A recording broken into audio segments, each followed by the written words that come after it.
Hi everyone, I'm here to do a video review on Entangled by Cat Clarke.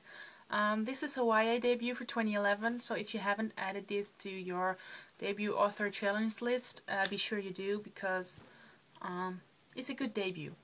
I gave it 4 out of 5 and I'm going to tell you why in this video, but I'm going to say up front, I don't know if I can stick to a spoiler-free review, because this book, everything relates to everything in the story, so it's all connected, and if I tell you one thing, you'll probably find out what's happening next. And even though I don't want to, I can't tell you anything about this book if I don't tell you a little bit about what happens, so I'm sorry if I spoil it for you, but I'm doing my best to keep it to a minimum. So yeah, this book is about 70-year-old Grace, and she wakes up in a white room with a white bed and a white table and a chair and paper and pens. And she has nothing else that she can do. She starts to write.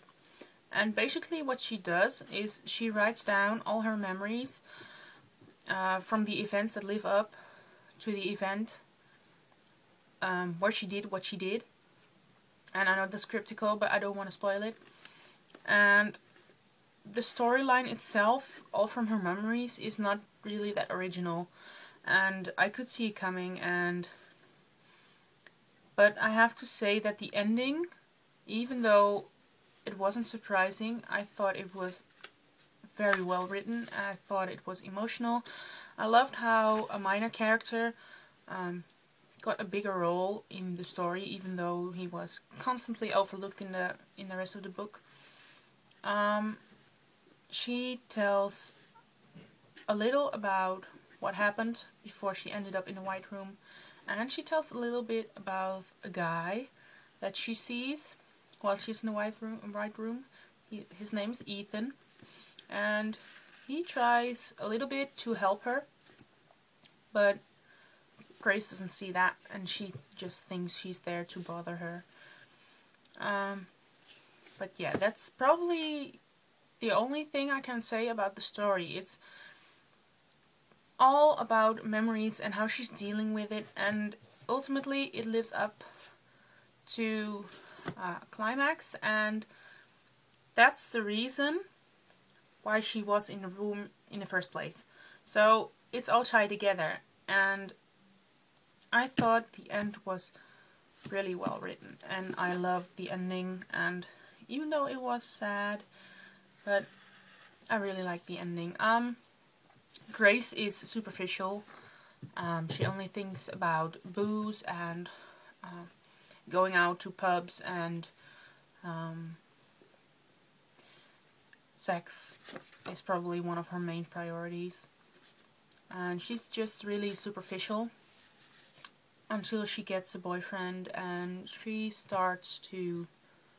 Well, she's not really superficial. She appears to be, but deep down inside she has a lot of feelings and she doesn't know how to cope with them. So, and one of the themes in this book is self-mutilation. Mutilation. I always struggle with that word. But in other words, she cuts herself.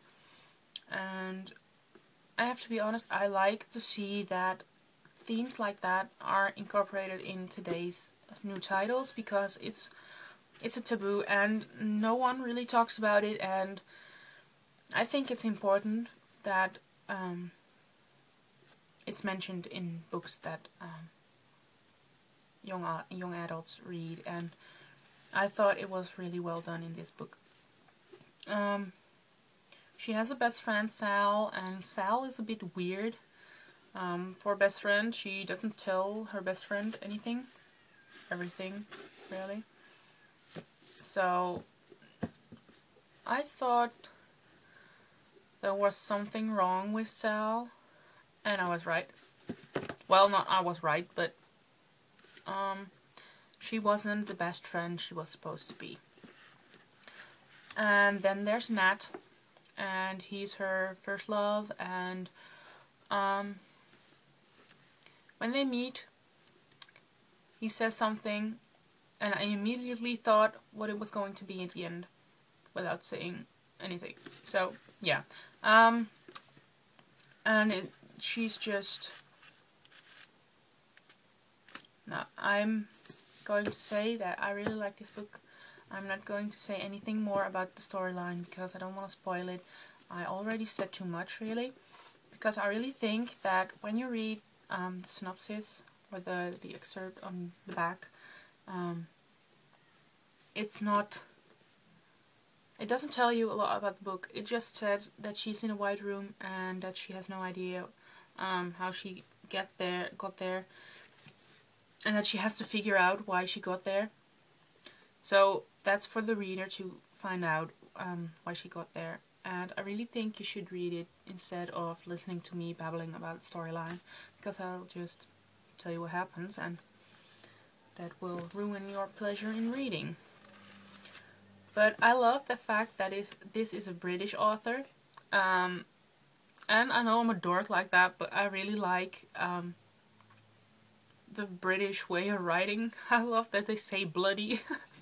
So, and that they go to pubs almost every day or whatever. And it's just really fun. It was a nice change from all the American books that I've read lately. So, yeah. In short, I gave this 4 out of 5. You need to figure out the whole storyline yourself. It's a YA debut. I would recommend picking it up. If you don't want to buy it, pick it up from the library or borrow it from a friend.